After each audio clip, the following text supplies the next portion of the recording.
The rain came down in sheets across the settlement, turning the packed earth into a network of puddles that reflected the gray sky above. Lena Farrow stood at the edge of the habitat dome, watching the downpour with the kind of longing that only a human raised on Earth could understand. The Karathi pack huddled inside their shelters, their triangular ears flattened against their skulls, waiting for the storm to pass as their instincts demanded. She had been with the pack for 8 standard months now, ever since her survey ship had malfunctioned and crash-landed on Karathi Prime. The pack had taken her in without question, sharing their food, their warmth, and their stories, but there were still things about humans they didn't understand, and things about the Karathi that puzzled her in return, like their fear of rain. Not fear exactly, the Karathi weren't cowards.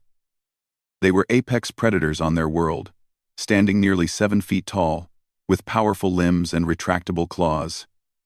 But rain made them uncomfortable. It matted their fur, dulled their senses, and reminded them of vulnerability.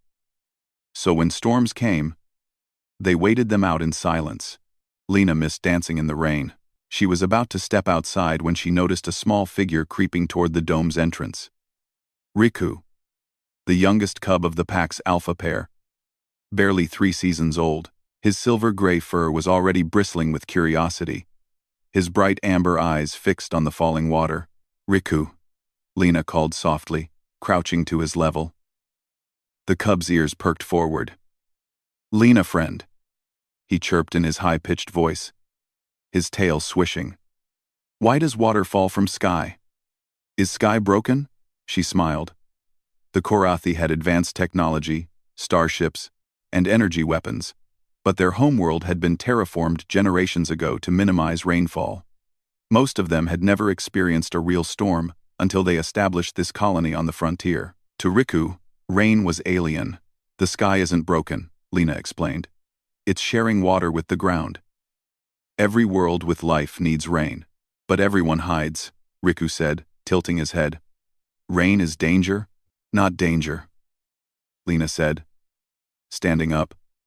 An idea sparked in her mind, something reckless and wonderful. "Rain is fun." Riku's ears swiveled in confusion. "Fun?" Without another word, Lena stepped through the dome's environmental seal and into the storm.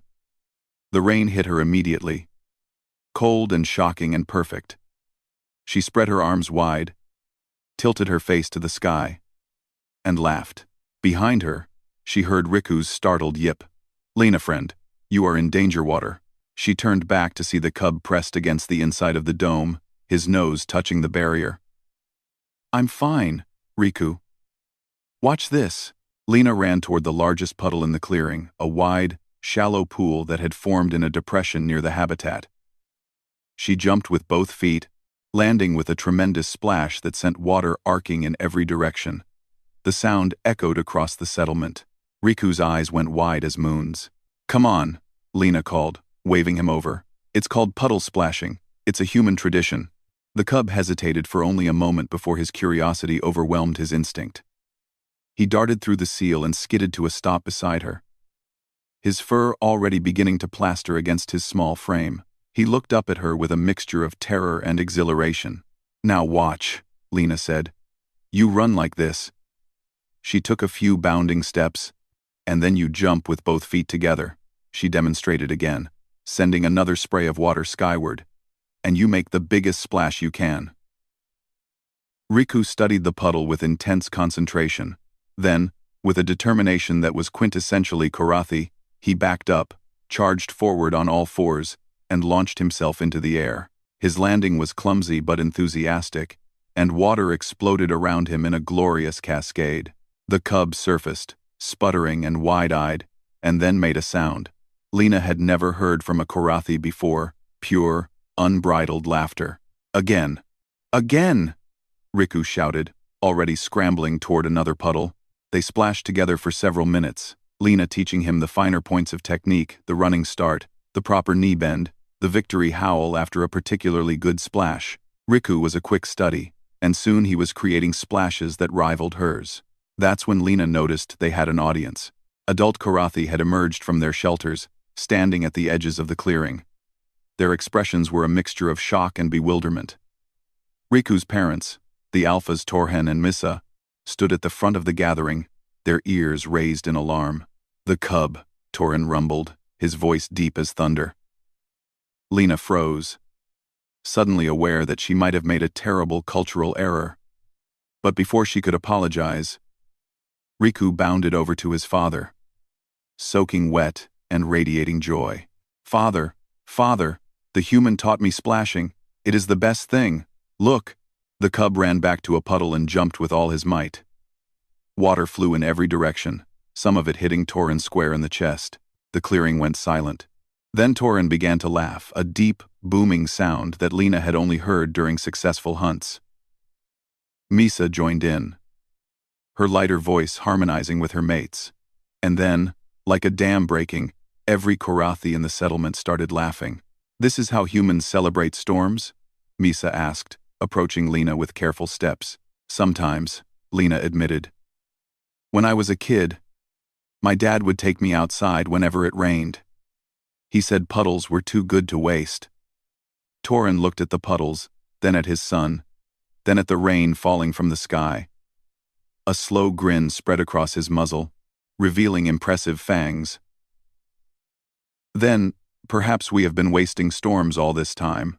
What happened next would become legend in the colony's history. Torren was the first adult to jump, his massive frame creating a splash that dwarfed anything Lena or Riku had managed. Missa followed, then the other pack members, then the entire settlement. Within minutes, the clearing had transformed into chaos. Karathi of all ages, running, jumping, splashing, and howling with laughter. They invented games. They created competitions. They formed teams and judged each other's technique.